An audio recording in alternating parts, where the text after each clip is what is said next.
welcome to the deep dive.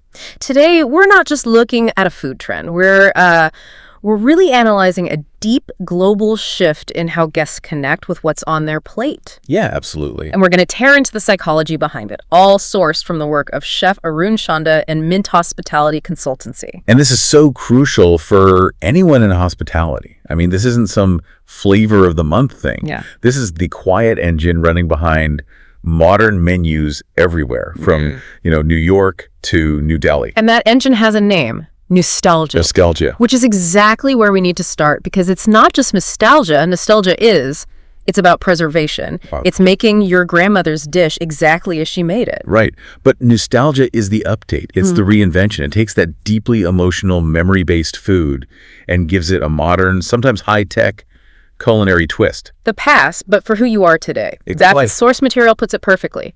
Guests today don't just want the past.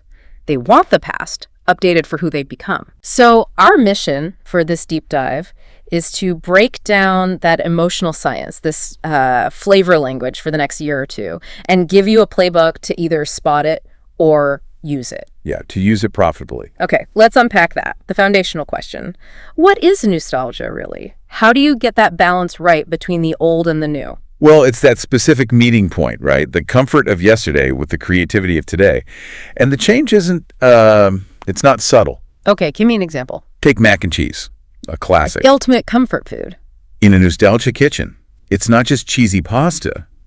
It's suddenly made with a smoked Gouda blend and maybe a maple bourbon BBQ crust. Oh, wow. Or think about the retro prawn cocktail. It comes back, but this time the sauce has a habanero kick, and it's topped with delicate microgreens. I love that quote from the sources. It's when a childhood memory walks into a five-star kitchen and gets a makeover. That's it, exactly. Yeah. And that makeover uses all the modern tools that weren't around back then. Right, the techniques. Absolutely.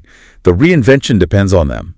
We're talking about sous vide to nail a perfect texture, or, fermenting things to get these deep, complex flavors. Advanced smoking, global spices. And luxury toppings.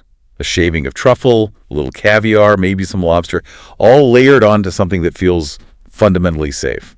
So why does that work so well? Let's get into the emotional science, because this is literally psychology on a plate. It really is. Chef Arun talks about how this kind of food it bypasses logic. Yeah. It hits two really powerful brain regions at the same time. Sure. The amygdala, that's your seat of raw emotion, and the prefrontal cortex, which is where you integrate new memories. So the familiar smell or the look of the dish, that hits the amygdala first, right? And it remembers the feeling of being safe or happy. Precisely. That's your safety net. That's the emotional comfort. I mean, as the sources say, people think we choose with a tongue. We actually choose with memory. But if it stopped there, it would just be boring old comfort food. It would. And that's where the new part kicks in. That truffle or that habanero sauce that hits the prefrontal cortex and locks in a new memory. One of excitement, of sophistication. So you're holding two emotions at once. Yes. Comfort and novelty, safety and stimulation. It's that feeling of recognizing something familiar. And being completely surprised by it in the same bite. Nailed it. That's a powerful framework. So how does this translate to menus around the world? I mean, let's take a trip. How far does this trend reach? Let's start with the U.S. In the U.S., it's all about indulgence. It's about luxury. You see this a lot with the big hotel giants like Marriott. They take casual formats and inject them with really expensive ingredients. Okay, like what? Well, think about high tea. It used to be just scones and tea. Now it's infused with boozy cocktails. Or the baked potato, a humble staple. Right. Now it's a vehicle for things like pork belly lardons, shaved truffles, or a huge dollop of caviar. Right. It's elevation through pure luxury. It's taking something simple and saying, you're an adult now, you deserve this. And there's a great point made about generational bonding, too. How so? Grandma sees the baked potato and feels that connection. She recognizes it. But Gen Z sees the gourmet toppings and the beautiful plating, and that's perfect content for Instagram. It works for everyone. Okay, so let's cross the Atlantic. UK and Europe. The dynamic seems a little different there. It's more about the shape versus the soul. That's a really good way to put it. Yeah. The UK pub classic is a perfect example.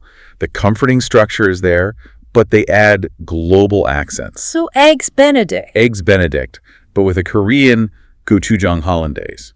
The shape is English breakfast, but the soul is from Seoul.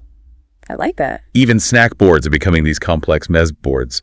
It's globalizing the simple bar bite. So in the US, luxury is the update. In Europe, it's global flavor. That's the key difference. And then in Asia, especially Singapore and Southeast Asia, it's different again. It's all about elevating street food into fine dining. That's a huge cultural leap, taking something cheap and fast and putting it in a high-end setting. A massive leap. So nasi lemak, a simple coconut rice dish, gets transformed into a rich risotto. Or chichiang fun, those steamed rice rolls. They get reimagined as a delicate salad, or served like pasta with a prawn bisque. The hook is recognition, but the execution is pure sophistication. That quote comes back to mind, recognizing something familiar and being surprised in the same bite. It's the whole game. Now, if we focus on India, the sources call it a treasure house for nostalgia. Why is that? Because the regional culinary history is just so vast, and so much of it is undocumented, we're seeing this incredible hyper-local revival. Bringing back forgotten recipes. Forgotten recipes, ancient tribal ingredients, dishes that haven't been cooked in a restaurant for maybe ever. You're seeing things like black carrot koftas or millet curries finished with a French glaze. And you see this in top-tier places like Mask and Mumbai. But the sources say the real driver here is the Indian diaspora. Oh, absolutely. You're talking about 35 million non-resident Indians around the world, UAE, UK, US, Canada.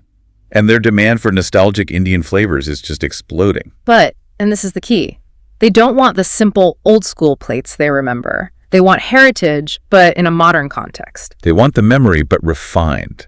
And that's where you get these amazing fusion dishes, like savory liti choka tartlets. Taking a simple Bihari staple and making it a canapé. Exactly. Or mishti doi panna cotta, which fuses a Bengali dessert with Italian technique. And my favorite, the butter chicken pie. Okay, stop. I'm trying to picture that. That sounds like the ultimate comfort food. The flaky crust with that creamy filling. Is that contrast part of the magic? It often is, yes. But the success is often in the contrast.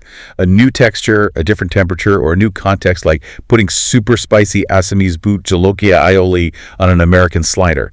You honor the flavor, but you make it global. And we can't ignore the vegan wave here. It's a hugely profitable crossover. Yeah. India's vegan market is projected to hit $4.8 billion by 2034? Yeah. And all those traditional ingredients, millets, jackfruit, ancient grains, they are naturally plant-based. They are perfect for these new menus. It's an easy win for global chefs looking for authentic, plant-based options. If India plays this right, its heritage, framed as nostalgia, could become our strongest export. That's a big statement. But let's look at the risks. The sources call it the dangerous side of nostalgia, where it all goes wrong. What are the blind spots? Okay, the first big failure is what they call aesthetic nostalgia without research.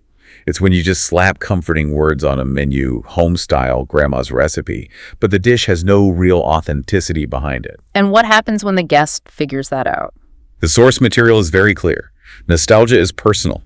If you fail it, the guest doesn't get upset about food, they feel emotionally betrayed. Oh, that's harsh. You haven't just served a bad meal, you've broken a promise. Exactly. The second blind spot is a business mistake.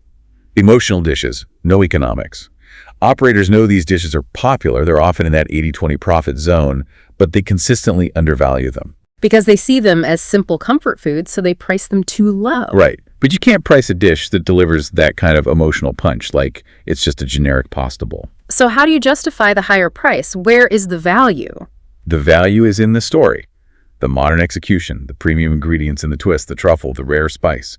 You're pricing the memory and the skill, not just the raw ingredients. Which leads to the third blind spot.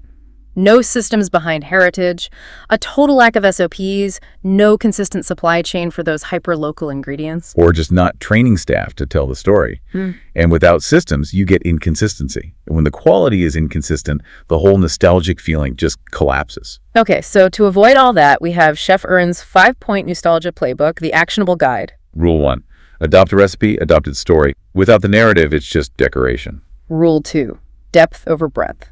Do one region really, really well before you try to do 10 poorly. Rule 3. Price the emotion, not just the ingredients.